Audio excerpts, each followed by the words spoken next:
મોટી સંખ્યામાં ઉમટેલા ભક્તોમાંથી અનેક લોકોની અરજીઓ સ્વીકારવામાં આવી હતી। આ દરમિયાન આ દિવ્ય દરબાર દરમિયાન પોતાની સમસ્યાઓનું નિવારણ મળતા ભક્તોએ જણાવ્યું હતું કે અહીં મને બાબાનો ચમત્કાર જોવા મળ્યો છે। બાબા ધીરેન્દ્ર શાસ્ત્રી કોઈ પણ પ્રકારની અંધશ્રદ્ધા નથી ફેલાવી રહ્યા। અગાઉ લખીને રાખ્યું હતું પરચીમાં કે તમારા ધંધાનો પ્રોબ્લેમ છે, તમારી દુકાન મારી સળગી ગઈ હતી, કારણ કે મારે બહુ મોટું નુકસાન ગયું હતું। અને બીજું કે મારે થોડુંક ઘરમાં પ્રોબ્લેમ છે। બીજું કે હું મર્ડરની અંદર 4 વર્ષ જેલમાં જઈને આવ્યો છું, એ પણ અંદર ઉલ્લેખ હતો। જેટલી મારા જીવનમાં તકલીફ હતી એ તમામ તકલીફ બાપુએ બોલી હતી। આ મારી પાસે પરચી છે, એમાં લખવાનું છે। ના ના ના ના, ખોટી વાત છે એ, હાવ એકદમ તદ્દન ખોટી વાત છે। પોતાની સસ્તી પબ્લિસિટી કરવા માટે આવું કરતા હોય છે। અનુભવ તો જે અમારે તકલીફ હતી બધા સાચા જ અનુભવ અમને થયા। એમાં બાપાએ જે કીધું એ બધું સાચું જ કીધું એમ અમને। હા હા, ઈ જ કીધું, અમારા મનમાં જે કઈ હતું ઈ જ અમને દાદાએ કીધું। ચોક્કસ અમે ભગવાનના દિવ્ય દર્શન કર્યા હોય એવો અમને અનુભવ થયો એમ। સમાચાર મળી રહ્યા છે કે જ્યાં પુરુષોત્તમ પીપળિયાની અટકાયત દિવ્ય દરબારમાં પહોંચે તે પહેલા જ અટકાયત કરવામાં આવી હતી। પોલીસ દ્વારા પુરુષોત્તમ પીપળિયાની અટકાયત કરાઈ। કાયદા વ્યવસ્થા જોખમાવાનું કારણ પોલીસ દ્વારા આપવામાં આવ્યું છે। પોલીસ અને પુરુષોત્તમ પીપળિયા વચ્ચે દલીલો પણ કરવામાં આવી, જોકે પોલીસ દ્વારા અંતે પુરુષોત્તમ પીપળિયાની અટકાયત કરવામાં આવી। જો બાબા બાગેશ્વર છે તેને અંધશ્રદ્ધા ફેલાવવા માટે પોલીસ પ્રોટેક્શન આપવામાં આવતું હોય ત્યારે એક આલોચક તરીકે એનો પર્દાફાશ કરવા માટે મને પણ પોલીસ પ્રોટેક્શન મળવું જોઈએ। તેને બદલે મને અત્યારે જવાની મનાઈ ફરમાવે છે અને અટકાયત કરવાની વાત કરે છે, એટલે એ મારી દ્રષ્ટિએ મારા મૂળભૂત અધિકારોની વિરુદ્ધ છે। સમાચારમાં આગળ વધીએ તો નવા શૈક્ષણિક ક્ષેત્ર સાથે વાલીઓ પર તોડાતો ભાવ વધારો। અમદાવાદમાં સ્કૂલ રિક્ષા વાહનના ભાડામાં વધારો નક્કી। સ્કૂલ વર્ધી એસોસિએશનની બેઠકમાં કેટલા ટકા ભાવ વધારો કરવો એ નક્કી કરવામાં આવશે। છેલ્લે 2024માં ભાવ વધારો કરાયો ત્યારે સીએનજીનો ભાવ 76 રૂપિયા હતો, અત્યારે સીએનજીનો ભાવ 88 રૂપિયા થતા ભાવ વધારા અંગે નિર્ણય। તમામ વસ્તુઓમાં ભાવ વધારો થતા સ્કૂલ વર્ધીમાં પણ ભાવ વધારવામાં આવશે। સીએનજીના ભાવ વધતા સ્કૂલ વાહન ચાલકોની આજે બેઠક છે, સાંજે 5 વાગે બેઠક છે। સ્કૂલ વાહન ભાડામાં વધારાનો નિર્ણય લેવાઈ શકે। હાલમાં જૂનું ભાડું ઓટો રિક્ષામાં મહિને 750 અને સ્કૂલ વાનમાં 1200 રૂપિયા છે। બેઠક બાદ ભાડામાં વધારા મામલે નિર્ણય લેવાશે।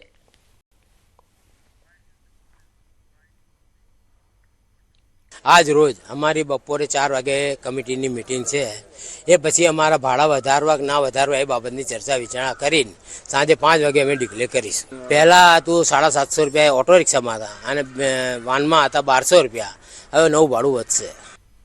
નવા શૈક્ષણિક ક્ષેત્રનું શ્રી ગણેશાય। શાળાઓમાં આજથી નવા શૈક્ષણિક વર્ષનો પ્રારંભ થયો। શાળાઓ બાળકોના કિલ્લોલથી ગુંજી ઉઠી। 35 દિવસના વેકેશન પછી આજે શાળાઓ શરૂ થઈ।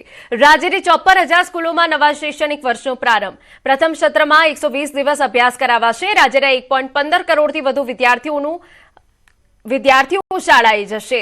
શાળા શરૂ થતા વિદ્યાર્થીઓમાં ભારે ઉત્સાહ।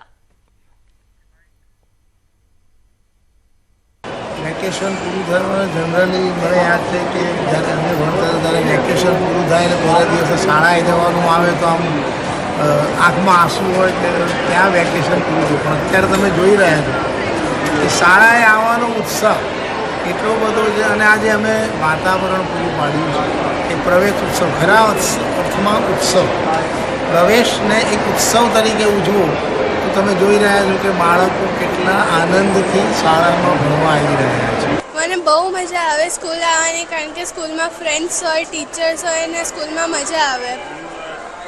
શું કર્યું વેકેશનમાં? કેવી રીતે વેકેશન મનાવ્યું? ક્યાં વેકેશનમાં અમે બહાર ગયા હતા ખાવા, પછી અમે નાનાના ઘરે ગયા હતા, ગલતેશ્વર ગયા હતા અને ત્યાં બહુ મજા આવી। मैं स्कूल ने बहुत मिस કર્યું ને મને શું કે ફર્સ્ટ દિવસ ક્યારે બી મિસ કરવો નહીં ગમતો, કારણ કે ત્યારે ફ્રેન્ડ સાથે રમવાની મજા આવે। અમે વેકેશનમાં ઉત્તરાખંડ ફરવા ગયા હતા, ત્યાં બી બહુ એન્જોય કર્યું અને શું કે સ્કૂલને બી બહુ મિસ કર્યું.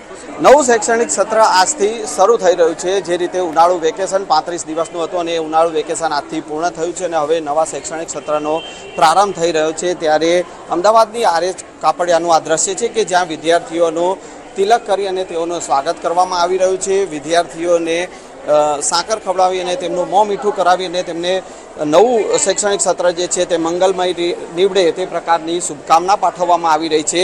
જે રીતે ઉનાળુ વેકેશન જે છે તે 35 દિવસનું હોય છે, દિવાળી વેકેશન 21 દિવસનું હોય છે અને ઉનાળુ વેકેશન હવે પૂર્ણ થઈ રહ્યું છે અને નવા શૈક્ષણિક સત્રનો પ્રારંભ આજથી થઈ રહ્યો છે અને તેને લઈને હવે શાળાઓ જે છે તે વિદ્યાર્થીઓના કોલાહલથી ગુંજી ઉઠી છે. સંજય ટાંક, ન્યૂઝ 18 ગુજરાતી, અમદાવાદ. શૈક્ષણિક ક્ષેત્રની શરૂઆત સાથે સમસ્યા શરૂ. અમદાવાદમાં શૈક્ષણિક ક્ષેત્ર આજથી શરૂ, પરંતુ બાળકોએ પુસ્તક વગર કરવો પડશે અભ્યાસ. બાળકોએ પુસ્તક માટે હજી જોવી પડશે રાહ. ધોરણ 1 થી 12 માં 10 પુસ્તકો આવવાના બાકી. ધોરણ 2 માં ગુજરાતી, ધોરણ 3 માં પર્યાવરણ, ગણિત, ધોરણ 6 માં ગણિત, પ્રકાશ, કુતૂહલ, સામાજિક વિજ્ઞાન, ધોરણ 7 નું અંગ્રેજી વિષયનું પુસ્તક, ધોરણ 6 થી 8 માં ભાગવત ગીતાના સિદ્ધાંતો અને મૂલ્યો ભાગ 2, ધોરણ 9 અને 11 માં કમ્પ્યુટરના પુસ્તક નથી આવ્યા. NCERT માં અંગ્રેજી માધ્યમમાં છે પણ તેનું ગુજરાતી અનુવાદ કરવાના બાકી.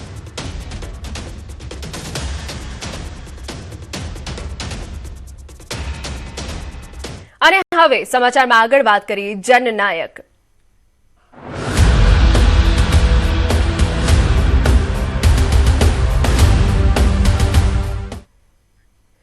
નરેન્દ્ર મોદી પ્રધાનમંત્રી તરીકે કેવો ઐતિહાસિક રેકોર્ડ સ્થાપવા જઈ રહ્યા છે જે ભારતીય રાજનીતિમાં સુવર્ણ અક્ષરે લખાશે.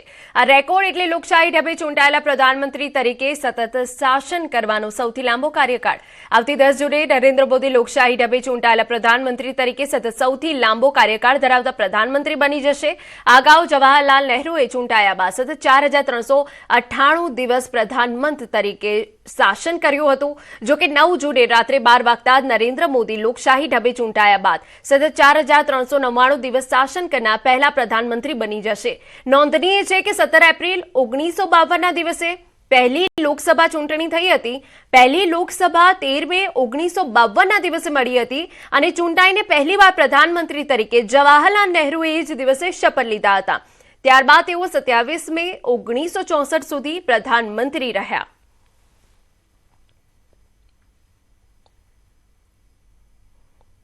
તો પીએમ તરીકે નરેન્દ્ર મોદી નવો રેકોર્ડ રચવા જઈ રહ્યા છે. જવાહરલાલ નહેરુનું રેકોર્ડ તૂટી જવાનું છે. લોકશાહી ઢબે ચૂંટાઈને સૌથી લાંબા સમય સુધી સતત પીએમ તરીકે રહેવાનો રેકોર્ડ તોડશે. વડાપ્રધાન નરેન્દ્ર મોદીના કાર્યકાળમાં દેશે એક અભૂતપૂર્વ સાંસ્કૃતિક પુનરુત્થાન જોયું છે. અયોધ્યાથી કાશી અને સોમનાથ સુધીના સદીઓ જૂના ધામો આજે વૈશ્વિક પ્રવાસન નકશા પર ચમકી રહ્યા છે.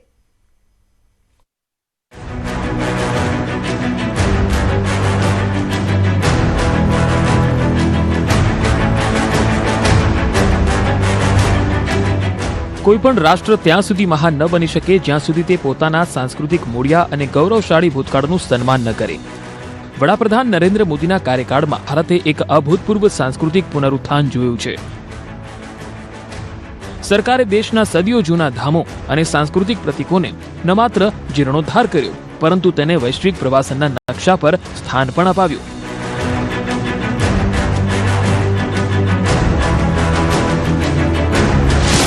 અયોધ્યામાં રામ મંદિરનું નિર્માણ. સદીઓની પ્રતીક્ષાનો અંત લાવી સુપ્રીમ કોર્ટના ચુકાદા બાદ રામ મંદિરના નિર્માણનો માર્ગ સાફ થયો. 22 જાન્યુઆરી 2024ના રોજ પીએમ મોદીની ઉપસ્થિતિમાં પ્રાણ પ્રતિષ્ઠા થઈ. આજે અયોધ્યા આંતરરાષ્ટ્રીય સ્તરનું આધ્યાત્મિક હબ બની ચૂક્યું છે, જેને મહર્ષિ વાલ્મીકી ઇન્ટરનેશનલ એરપોર્ટ અને આધુનિક રેલવે સ્ટેશનથી કનેક્ટિવિટી આપવામાં આવી છે. કાશી વિશ્વનાથ કોરિડોર. ડિસેમ્બર 2021માં આ ભવ્ય કોરિડોરનું લોકાર્પણ થયું. પહેલા જે મંદિર માત્ર 3000 ચોરસ વર્ગ ફૂટના સાંકડા પરિસરમાં સમેટાયેલું હતું, તે હવે આશરે 5 લાખ ચોરસ ફૂટના વિશાળ અને સુંદર પરિસરમાં બદલાઈ ચૂક્યું છે, જેનાથી ગંગા નદી પરથી સીધા બાબા વિશ્વનાથના દર્શન સુલભ બન્યા છે. કેદારનાથ ધામનું પુનઃનિર્માણ. 2013ની ભીષણ ત્રાસદી બાદ કેદારનાથનું પુનઃ વિકસિત માળખું તૈયાર કરવું એ એક મોટો પડકાર હતો. પીએમ મોદીની વ્યક્તિગત દેખરેખ હેઠળ આદિગુરુ શંકરાચાર્યની સમાધિનું પુનઃનિર્માણ થયું. સરસ્વતી અને મંદાકિની નદીઓ પર ઘાટ બન્યા અને આજે આ ધામ રેકોર્ડ સંખ્યામાં શ્રદ્ધાળુઓનું સ્વાગત કરી રહ્યું છે. Badrinath master plan. ચારધામ કનેક્ટિવિટીને મજબૂત કરવા માટે બદ્રીનાથ ધામ માટે એક મેગા માસ્ટર પ્લાનને મંજૂરી આપવામાં આવી, જે અંતર્ગત અલકનંદા નદીના કિનારાઓનું નવીનીકરણ, રિવરફ્રન્ટ ડેવલપમેન્ટ અને શ્રદ્ધાળુઓ માટે આધુનિક આંતરમાળખાકીય સુવિધાઓનું નિર્માણ ઝડપથી પૂરું કરવામાં આવી રહ્યું છે. સોમનાથ મંદિર પરિસરનું આધુનિકીકરણ.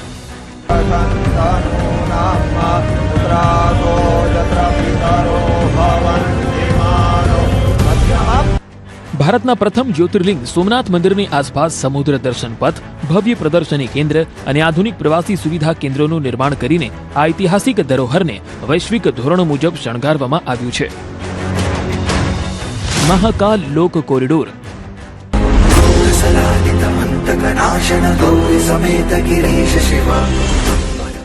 મધ્યપ્રદેશના ઉજ્જૈનમાં બાબા મહાકાલના આંગણને ભવ્ય મહાકાલ લોકમાં બદલવામાં આવ્યું, જ્યાં શિવપુરાણની વાર્તાઓ દર્શાવતા 108 ભવ્ય કોતરણીવાળા સ્તંભો અને મૂર્તિઓ પ્રવાસીઓના આકર્ષણનું મુખ્ય કેન્દ્ર બન્યા છે.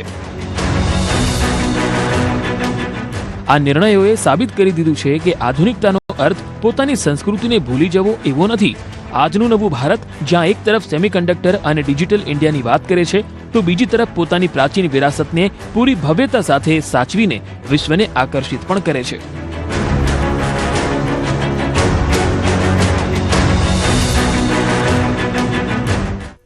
સમાચારમાં આગળ વધીએ. દેશમાં ચોમાસાની ધમાકેદાર શરૂઆત થઈ રહી છે. ગુજરાતમાં વરસાદી માહોલ જામવાના સંકેતો વચ્ચે હવામાન વિભાગ અને અંબાલાલ પટેલ બંનેએ ચોમાસું થોડું રાહ જોડાવશે તેવી આગાહી કરી છે. તો બીજી તરફ કર્ણાટકમાં મેઘરાજાએ સટાસટી બોલાવી રસ્તાઓને નદીઓમાં ફેરવી દીધા છે.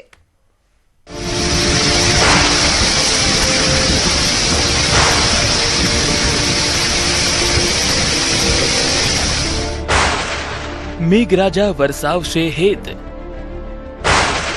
સૌરાષ્ટ્ર કચ્છમાં વરસાદની શક્યતા. વીજળીના કડાકા ભડાકા સાથે જામશે માહોલ. જો કે હજુ રાહ જોવડાવશે ચોમાસું.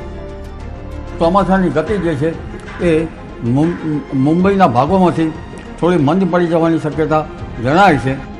ગુજરાતમાં ઉનાળાની ગરમી વચ્ચે હવે વરસાદી સિસ્ટમો સક્રિય થવા લાગી છે. હવામાન વિભાગના અનુમાન મુજબ આગામી 7 દિવસ દરમિયાન રાજ્યના વિવિધ વિસ્તારોમાં વરસાદી ઝાપટા પડી શકે છે. ખાસ કરીને સૌરાષ્ટ્ર અને કચ્છના વિસ્તારોમાં થંડરસ્ટ્રોમ સાથે હળવાથી મધ્યમ વરસાદની શક્યતા વ્યક્ત કરવામાં આવી છે. વાતાવરણમાં ભેજનું પ્રમાણ વધતા અને પવનની દિશામાં ફેરફાર થતા અનેક વિસ્તારોમાં વાદળછાયું વાતાવરણ જોવા મળી શકે છે, જેના કારણે લોકોને ગરમીમાંથી આંશિક રાહત મળવાની આશા છે. હવામાન વિભાગના જણાવ્યા મુજબ 11 અને 12 જૂન દરમિયાન સૌરાષ્ટ્રના કેટલાક જિલ્લાઓમાં વરસાદની સંભાવના વધુ રહેશે. આ સમયગાળા દરમિયાન ગાજવીજ સાથે વરસાદ પડી શકે છે, જેના કારણે ખેડૂતો તેમજ પશુપાલકોને પણ સાવચેત રહેવાની સલાહ આપવામાં આવી છે. રાજ્યના અન્ય વિસ્તારોમાં પણ છૂટાછવાયા વરસાદી ઝાપટા પડી શકે છે. જો કે હાલમાં કોઈ ભારે વરસાદની આગાહી કરવામાં આવી નથી. મહારાષ્ટ્રમાં પહોંચ્યું ચોમાસું. મહારાષ્ટ્રમાં ચોમાસા માટે અનુકૂળ સ્થિતિ. હાલ સમગ્ર રાજ્યની નજર ચોમાસાની પ્રગતિ પર છે, કારણ કે દક્ષિણ પશ્ચિમ ચોમાસું હવે મહારાષ્ટ્ર સુધી પહોંચી ગયું છે. હવામાન વિભાગનું માનવું છે કે ચોમાસાના આગળ વધવા માટે હાલ અનુકૂળ પરિસ્થિતિઓ સર્જાઈ છે. जो मानसून अभी साउथ वेस्ट मानसून प्रोग्रेस कर रहा है. कल एंटायर गोवा को उसने क्रॉस कर लिया था, महाराष्ट्र में एंटर कर गया है और उम्मीद है कि अगले 2 से 3 दिन में महाराष्ट्र